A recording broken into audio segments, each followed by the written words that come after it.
Hello students, आज हम आपका जो चैप्टर फर्स्ट है सेट्स, उसका रिवीजन करेंगे। इसके नोट्स सबके पास ऑलरेडी सेंड कर दिए गए थे स्टार्टिंग में ही, ठीक है।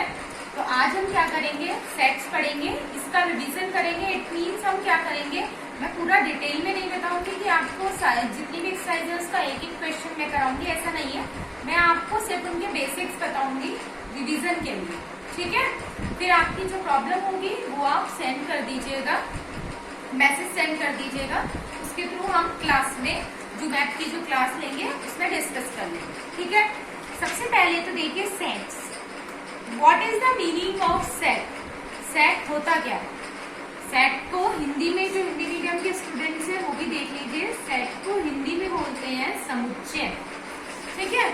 सबसे पहले सेट का पता होना चाहिए, सेट होता क्या है। सेट क्या होता है? A well defined collection of object is called set. It means, मैंने क्या लिखा, अ वेल डिफाइंड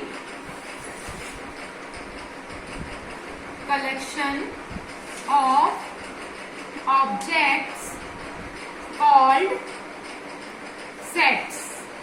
यानी कि इसका मतलब क्या है, वेल डिफाइंड, यानी कि आप सुपरिभाषित। वेल डिफाइंड का मतलब जिसे आप डिफाइन कर सकते हो अच्छी तरीके से, परिभाषित कर सकते हो। कलेक्शन ऑफ ऑब्जेक्ट्स यानी वस्तुओं का संग्रह, उसे हम क्या कहते हैं, सेट्स यानी समुच्चय। यानी कि इसका हिंदी में मीनिंग हुआ, क्या हुआ कि एक सुपरिभाषित वस्तुओं का जो संग्रह होता है उसे ही हम क्या बोलते हैं, सेट्स यानी कि समुच्चय, ठीक है। फर्स्ट एक्सरसाइज में फर्स्ट क्वेश्चन यही है कि आपसे उसमें कुछ उसके पार्ट्स गिवे हैं और उसमें पूछा गया है कि ये बताइए कि इनमें से कौन सा सेट है, ठीक है। बट सेट को पढ़ने से पहले कुछ सिंबल्स होते हैं जो आपको पता होने जरूरी है, ठीक है। इनका आगे तक यूज होगा N, Z, Q, R, Z plus, Q plus, N, R plus. इनका मतलब क्या होता है ये देखिए। एन का मतलब होता है नेचुरल नंबर्स का सेट। अगर आपका कहीं एन, कैपिटल एन रिप्रेजेंट कर रखा है, इतनी सी नेचुरल नंबर्स का सेट है। आप सबको पता है, 10th में पढ़ के आए हैं, 9th में नेचुरल नंबर्स क्या होते हैं, जो 1 से स्टार्ट होते हैं ना, जिन्हें आप काउंट कर सकते हो, 1 से स्टार्ट होते हैं, वो होते हैं आपके नेचुरल नंबर, ठीक। जेड का मतलब क्या होता है, इंटीजर। इंटीजर का मतलब होता है पूर्णांक, यानी कि जो फ्रैक्शन में ना हो। इंटीजर किससे स्टार्ट होते हैं, 0 से। उसके बाद क्यू, क्यू का मतलब होता है रेशनल नंबर। रेशनल नंबर का मतलब होता है परिमेय संख्याएं। सबने पढ़ा है, 0 p/q की फॉर्म में क्या कर सकते हो, एक्सप्रेस कर सकते हो। आर का मतलब होता है रियल नंबर्स। रियल नंबर यानी वास्तविक संख्याएं। कौन सी संख्या, वास्तविक संख्या। यानी रियल नंबर को आप ऐसे डिफाइन कर सकते हैं, देखिए 2 तरह के नंबर होते हैं, एक तो परिमेय संख्या है और एक अपरिमेय, यानी रेशनल नंबर और इरेशनल नंबर। तो रियल नंबर क्या होता है, रेशनल नंबर और इरेशनल नंबर। अगर इन दोनों नंबर्स को ज्वाइन कर दें तो वो क्या मिल जाते हैं, हमारे रियल नंबर्स, ठीक है। यानी कि collection of rational number and irrational number, वो आपके वास्तविक संख्या रियल नंबर्स होते हैं। आप देखिए, हमने ऊपर पढ़ा था जेड, पूर्णांक है ना, जो 0 से स्टार्ट होते हैं, फ्रैक्शन में नहीं होते, जैसे 0, 1, 2, 3, 4, 5, है ना। अब यहाँ जेड के ऊपर क्या लगा दिया, प्लस। इसका मतलब है, जेड प्लस का मतलब पॉजिटिव इंटीजर, यानी धन पूर्णांक, जैसे माइनस के नहीं आएंगे, जैसे 1, 2, 3, 4, 5। और क्यू प्लस का मतलब क्यू रेशनल नंबर। अब परिमेय संख्याएं, क्यू प्लस का मतलब पॉजिटिव रेशनल नंबर, ठीक है। इसी तरह से आर का मतलब रियल नंबर्स, बट इसमें प्लस माइनस सब कुछ होगा। आर प्लस का मतलब पॉजिटिव रियल नंबर्स। तो सबसे पहले तो आपको ये सब जो हमने साइन, ये सिंबल्स हैं आपके, इन सिंबल्स का आपको पता होना चाहिए, क्योंकि सेट्स में कहीं एन लिखा होगा, कहीं जेड, कहीं क्यू, कहीं आर, कहीं जेड, है ना। तो इस तरह से आपको पता होना चाहिए कि इसका मीनिंग क्या है, ये इसका बेसिक है। उसके बाद सेकेंड हमारा था कि सेट किसे कहते हैं, है ना। सेट जो कि उन वस्तुओं का संग्रह जिन्हें आप बहुत अच्छी तरह से डिफाइन कर सकते हो, वो होता है सेट। सबसे पहले मैं सेट पे ही बेस आपको क्वेश्चन बताती हूँ, ठीक है। उसके बाद हम आगे पढ़ेंगे। जैसे आपकी एक्सरसाइज थी 1.1, उसका क्वेश्चन नंबर 1 है, उसके बहुत सारे पार्ट है ना। उसमें आई थिंक 8 पार्ट है, तो उसमें 8 पार्ट है। अब आपको उन पार्ट्स में ये बताना है कि इनमें से कौन सा सेट है।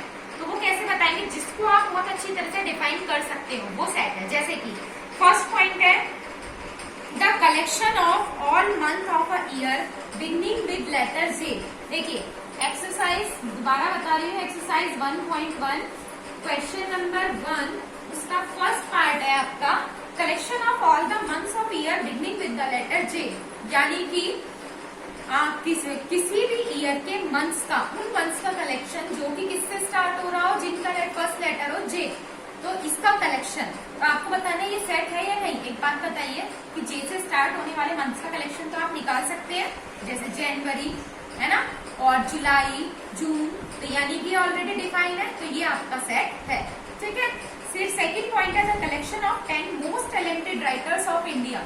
यानी कि इंडिया के 10 मोस्ट टैलेंटेड राइटर्स जो हैं उनका जो आप कलेक्शन करेंगे, तो क्या वो सेट है।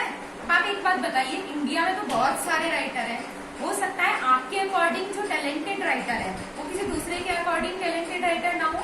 अगर आपसे कहा जाए कि आप 10 मोस्ट टैलेंटेड राइटर्स की लिस्ट बनाइए, आप अलग बनाएंगे, कोई दूसरा पर्सन अलग बनाएगा, तो यानी इसे हम पर्टिकुलरली डिफाइन नहीं कर पा रहे, तो हमारा ये आपका हो गया, ये आपका सेट नहीं है। इसी तरह से थर्ड पॉइंट है team of 11 best cricket batsman of the world. यानी कि पूरे वर्ल्ड के 11 जो बेस्ट आपके बैट्समैन हैं उनकी टीम, उसका कलेक्शन करिए। अब पूरे वर्ल्ड में सबके अकॉर्डिंग अलग अलग सबके फेवरेट बैट्समैन होते हैं, सबके फेवरेट क्रिकेटर होते हैं, तो आप इसको भी पूरी तरह से डिफाइन नहीं कर सकते, क्योंकि आप हो सकता है कि 11 जो बेस्ट बैट्समैन है उनकी लिस्ट अलग बनाएंगे और कोई दूसरा पर्सन उन 11 में से जरूरी नहीं कि जो सेम आपने बनाई है वही वो बनाए। ठीक है। किसी को अगर कपिल देव पसंद है तो दूसरे को सचिन तेंदुलकर पसंद होगा। ठीक है।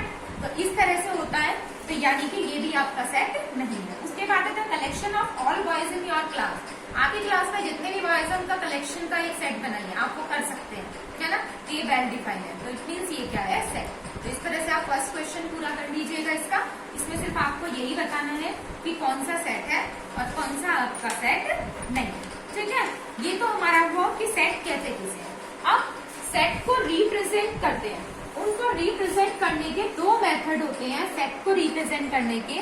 फर्स्ट मेथड होता है आपका रोस्टर मेथड, या इसका दूसरा नाम होता है टेबुलर मेथड। सेकंड मेथड होता है आपका सेट बिल्डर फॉर्म। ठीक है।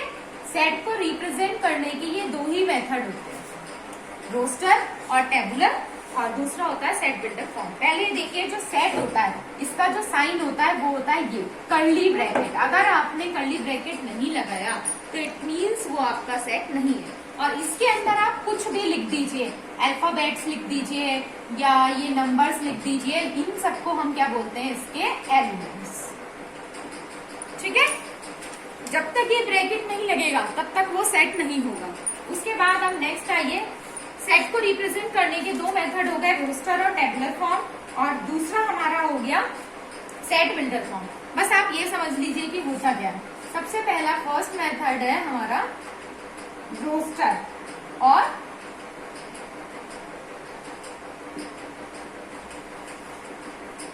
Tabular form. ठीक है। तो रोस्टर और टेबुलर फॉर्म में क्या होता है, आप जो भी, जैसे यहाँ पर कोई भी आपको कोई एग्जाम्पल देती है, जो भी कलेक्शन है, ठीक है, उसको किस में लिखते हैं, एक तो इस ब्रैकेट में लिखते हैं, ठीक, और दूसरा हम उसे लैंग्वेज में नहीं लिखते, उसे हम कैसे लिखते हैं, जैसे फॉर एग्जाम्पल एक एग्जाम्पल की थ्रू आप समझिए। एक एग्जाम्पल है set of all natural numbers which divided 42। यानी कि हमको एक ऐसा सेट बनाना है नेचुरल नंबर्स का जो कि किसे डिवाइड कर दे, 42 को। ये हम एक एग्जाम्पल ले लेते हैं। ठीक है। कि हमें एक सेट फॉर्म करना है नेचुरल नंबर्स का जो 42 को क्या कर दे, डिवाइड कर दे, और उसे हमें किस फॉर्म में लिखना है, रोस्टर फॉर्म में। राइट। रोस्टर फॉर्म में कैसे लिखते हैं, बहुत इजी, नेचुरल नंबर जो किससे डिवाइड कर दे, 42 को। तो देखिए 1 से स्टार्ट होता है, 1 सबको डिवाइड कर देता है, 2 42 को डिवाइड कर देता है, 3 से भी 42 डिवाइड हो जाता है, 4 नहीं होगा, 4 से 42 डिवाइड नहीं होता, 5 से 42 डिवाइड नहीं होता, 6 से हो जाएगा, 7 से 42 डिवाइड हो जाएगा, 8 से नहीं होता 42 डिवाइड, 9 से नहीं होता, 10 से नहीं होता, ठीक है, 11 से नहीं होता, 12 से नहीं होता, 13 से नहीं होता, फिर किससे होता है, 14 से होता है 42 डिवाइड। ठीक। उसके बाद 15 से भी नहीं होता 42 डिवाइड, 16 से नहीं होता, 17 से नहीं होता, ना ही 18 से, ना 19 से, ना 20 से, 21 से होता है 42 डिवाइड। ठीक है, ये रहा देखिए 21 इंटू 2, 2 1 2, 2 2 जा 4, 21 से क्या डिवाइड हो जाता है 42। 21 के बाद फिर आपका ऐसा कौन सा नंबर है जिससे 42 डिवाइड हो जाएगा, फिर ये 42 से ही डिवाइड होता है 42। इसके आगे नहीं लिखने, क्योंकि इसके आगे कोई भी नंबर लोगे इससे बड़ा ही आएगा और उससे 42 डिवाइड नहीं हो सकता।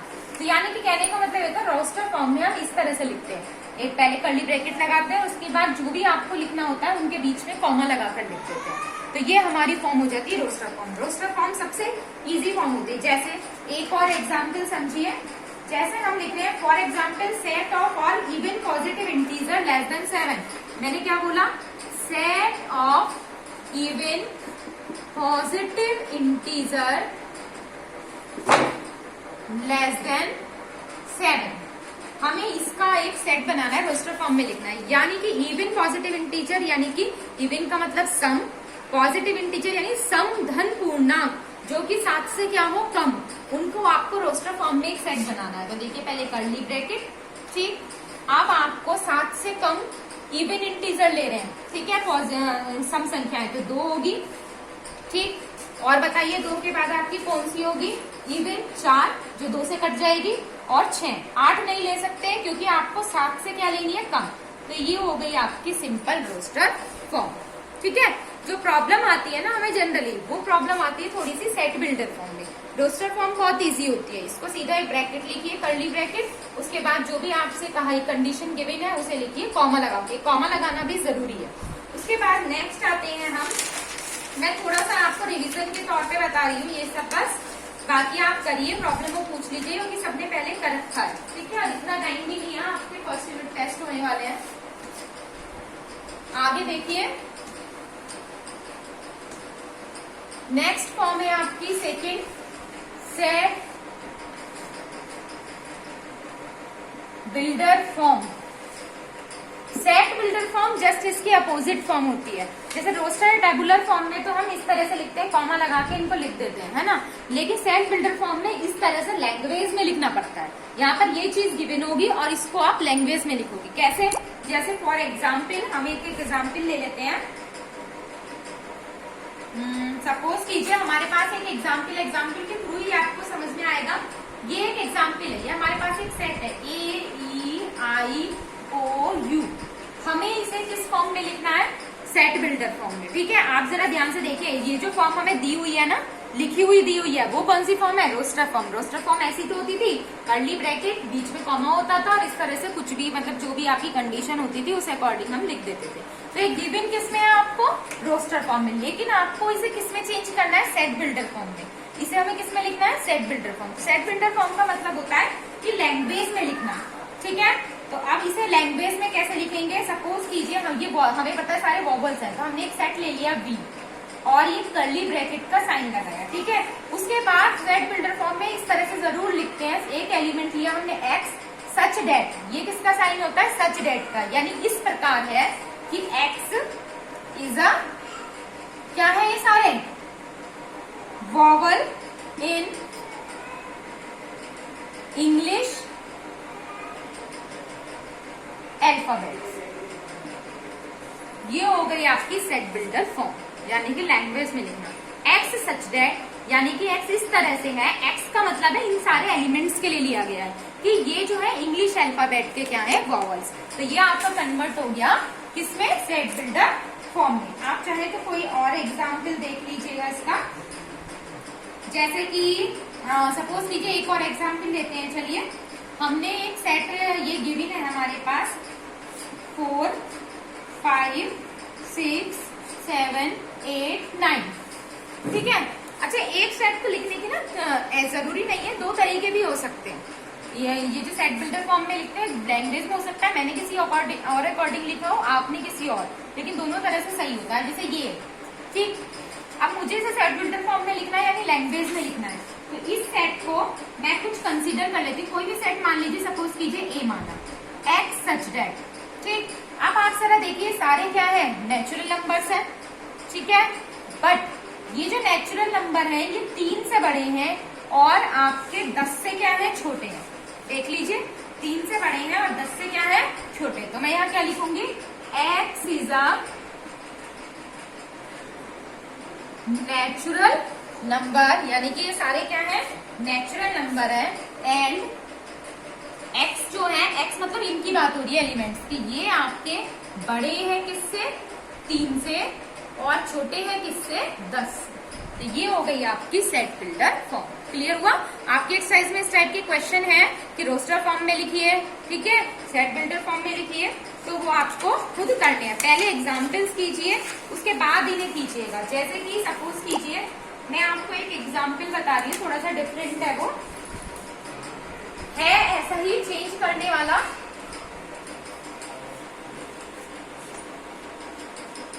देखिए, एक एग्जाम्पल है आपकी, इसमें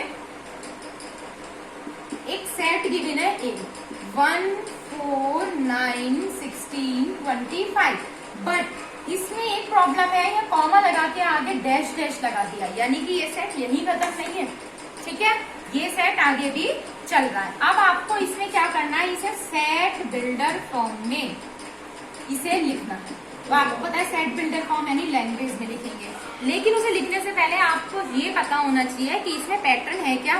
लिखोगे तो आप चल, जब जैसे यहाँ पता था कि सारे वॉवल्स हैं, ये हमारे 10 से छोटे नेचुरल नंबर हैं और 3 से बड़े हैं, लेकिन यहाँ पर आपको एक तो ये नहीं पता कि इसकी लिमिट का डैश डैश चल रहा है, यानी कि ये सारे नेचुरल नंबर्स हैं। दूसरा, इसमें पैटर्न देखिए, ये सब स्क्वायर है नेचुरल नंबर्स के, 1 का स्क्वायर, 2 का स्क्वायर, 3 का स्क्वायर, 4 का स्क्वायर, 5 का स्क्वायर, जब आगे डैश डैश है मीन्स इसके आगे 6 का स्क्वायर, 7 का स्क्वायर, लिमिट नहीं पता तो हम लिख देंगे, इसका मतलब क्या है, squares of all natural number, जितने भी नेचुरल नंबर है ये उन सबका क्या है, स्क्वायर, ठीक है। तो इसे सेट बिल्डर फॉर्म में कैसे लिखेंगे हम, a equal x such that x is the square of natural number, ठीक है, यानी कि x जो है आपका नेचुरल नंबर्स का स्क्वायर हो गया सेट बिल्डर फॉर्म में।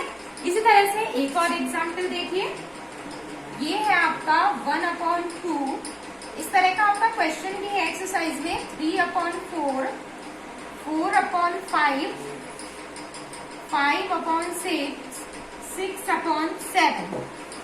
इसमें भी हमें क्या करना है, इसे सेट बिल्डर फॉर्म में ही लिखना है। सबसे पहले तो इसमें देखिए, इसमें पैटर्न क्या है, ये फ्रैक्शन में है, लेकिन एक चीज देखिए, ऊपर सारे नेचुरल नंबर है 1 2 3 4 5 6, आगे डैश डैश नहीं है, 2 3 4 5 6 7, ठीक है, ऊपर भी नेचुरल नंबर है, नीचे भी, लेकिन एक चीज का डिफरेंस है, ऊपर अगर 1 है तो नीचे 1 + 1 2 है, ऊपर 2 है तो नीचे 2 + 1 3 है, ऊपर 3 है तो नीचे 3 + 1 4 है, ऊपर 4 है तो नीचे 4 + 1 5 है। यानी कि हम कह सकते हैं कि इसका जो डिनोमिनेटर है वो न्यूमरेटर से एक क्या है, ज्यादा है ना। तो हम इसे किस फॉर्म में लिख सकते हैं, देखिए, x such that x equal, किस तरह से आप देखिए, ये नेचुरल नंबर है, ये तो हमें पता है सारे, तो n, ऊपर तो क्या है सारे नेचुरल नंबर, अपॉन नीचे आप देखिए नेचुरल नंबर में ही एक ऐड हो रहा है, 1 में एक ऐड हो रहा है 2, 2 में एक ऐड हो रहा है 3, यानी अगर ऊपर n है तो नीचे क्या होगा, n+1। लेकिन इस क्वेश्चन को हम यहाँ नहीं छोड़ सकते, क्योंकि इसमें डैश डैश नहीं लग रहा कि आगे तक चलता रहेगा, इसमें एक लिमिट है नेचुरल नंबर्स की, कि नेचुरल नंबर इसमें कहाँ तक लिया गया है। तो यहाँ लिखेंगे where n is a natural number, और इसकी लिमिट कहाँ है कि n जो है, देखिए कहाँ से स्टार्ट है, 1 से, तो या तो 1 से बराबर है या 1 से बड़ा है, देखिए 1 के बराबर और 1 से बड़ा, 2 3 4 5 6, और आपका क्या है, या तो 6 के बराबर है, ठीक है, या 6 से क्या है, छोटा। तो ये आपकी इसमें लिमिट होगा, क्योंकि देखिए मैक्सिमम 6 तक ही जाएगा, 7 नहीं जा सकता। आप ये मत सोचिए नीचे 7 लिखा है, नीचे तो ऐड होके लिखा है 6 + 1 7, इससे देखेंगे 6 या तो 6 के बराबर है ये ना, या फिर 6 से क्या है, छोटा। तो ये आपका इसमें हो गया सेट बिल्डर फॉर्म, ठीक है। आपकी जो फर्स्ट एक्सरसाइज थी उसमें मेनली यही सब कुछ है कि आपको क्या करना है, इसे ये बताना है कि कौन सा सेट है, फिर सेट बिल्डर फॉर्म में चेंज करना है, रोस्टर फॉर्म में चेंज करना है। आपकी पूरी एक्सरसाइज में इसमें यही है। जो भी आपको प्रॉब्लम हो, दोबारा कह रही हूँ, अपने मैथ्स के ग्रुप पे मैसेज सेंड कर दीजिएगा, क्लास में मैं आपको करा दूंगी, ठीक है। करके आपको ही देखना है, मैं सिर्फ आपको बेसिक्स ही बता सकती हूँ इतने टाइम में। उसके बाद देखिए आगे, ये फर्स्ट एक्सरसाइज में आपका सब कुछ यही है। नेक्स्ट देखिए,